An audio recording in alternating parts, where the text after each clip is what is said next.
কাল আপনাদেরকে দেখিয়েছিলাম 58 গেটে মাছ কিনতে যাওয়া, কিন্তু সেই মাছ আর বাড়ি পর্যন্ত এসে আপনাদেরকে দেখাতে পারিনি। আসলে বাড়িতে এসেই রাতে রান্নায় লেগে পড়েছিলাম, তাই জন্য পরের দিনের সকাল মাছগুলোকে বার করেছি ফ্রিজ থেকে। একটা ইলিশ মাছ নিয়েছি, আর আমার সবচেয়ে পছন্দের মাছ পমফ্রেট, সেটাও নিয়েছি। গিয়েছিলাম শুধু ইলিশ মাছ কিনতে, কিন্তু পমফ্রেট মাছটা দেখে এত লোভ লাগলো যে পমফ্রেট মাছটাও নিলাম।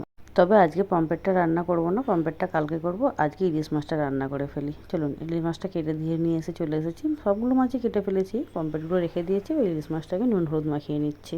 প্রথমে ভেবেছিলাম মাছটাকে হালকা একটু ভেজে নিয়ে সেটাকে সর্ষে ইলিশ বানাবো, কড়াইতেই বানাবো। তারপরে ভাবলাম ওর বাবা একটু সর্ষে ভাপা খেতে ভালোবাসে, মানে ইলিশ ভাপা খেতে ভালোবাসে। তাই জন্য ভাবলাম চলুন ইলিশ ভাপাই করা যাক। নিয়ে নিয়েছি সর্ষে, কালো সর্ষে নিয়েছি, আর নিচ্ছি পোস্ত। প্রথমে এগুলোকে জল না দিয়ে ভালো করে একটু গুঁড়িয়ে নেবো, না হলে না সর্ষেটা বাটা হয়ে গেলেও পোস্তটা ভালোভাবে বাটা হয় না। তো তাই জন্য প্রথমে একটু গুঁড়িয়ে নিয়েছি। এরপরে কাঁচা লঙ্কা, অল্প একটু নুন আর জল দিয়ে এবার এটাকে সুন্দর করে ব্লেন্ড করে নেব।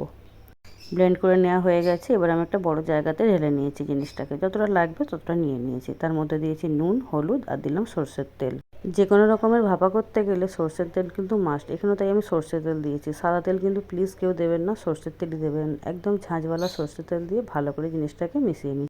ভিডিও করার চক্করে আমি চামচ দিয়ে মিক্স করছি, নাহলে কিন্তু আমি হাত দিয়ে সুন্দরভাবে আরও তাড়াতাড়ি মিক্স করে নিয়ে যেতাম। হাত দিয়ে মিক্স করে নিয়েছি। এবার দিয়ে দিচ্ছি ইলিশ মাছগুলোকে। ইলিশগুলোকে সুন্দরভাবে দিয়ে দু সাইডটা ভালো করে মিশ্রণটা মাখিয়ে নেব। এখন ইলিশ যত ভালো করে রান্না করে, ইলিশের কিন্তু এখন কোনো টেস্ট নেই। বর্ষাকালে এলে বর্ষার জল পেলে কিন্তু সেই ইলিশের আলাদাই টেস্ট হয়। কিন্তু এই অসময়ে ইলিশের যা দাম, মানুষের কিন্তু কিনতে গেলেও একটুখানি ভেবেচিন্তে কিনতে হবে। যাই হোক, ইলিশটাকে সুন্দরভাবে মাখিয়ে নিচ্ছি। এবার একটু 10 মিনিটের জন্য রেস্টে দিয়ে দেবো। রেস্টে রাখা হয়ে গেছে। এবার বাটিতে নিয়ে নিচ্ছি, বাটিতে বলতে টিফিন কৌটোতে নিয়ে নিচ্ছি।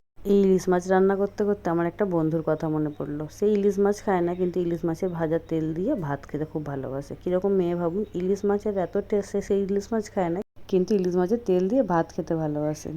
চলুন ওর কথা আর একদিন বলবো। হয়ে গেছে, আমি সমস্তটা নিয়ে নিয়েছি, মিশ্রণটাও দিয়ে দিয়েছি, আর দিলাম কটা কাঁচা লঙ্কা, আর উপর দিয়ে আর একটু সর্ষের তেল দিয়ে দিলাম। এবার এটাকে দেবো ভাপাতে। ভাপানোর জন্য কড়াইতে আমি একটু জল দিয়েছি, তার উপরে একটা স্ট্যান্ড বসিয়ে নিয়েছি।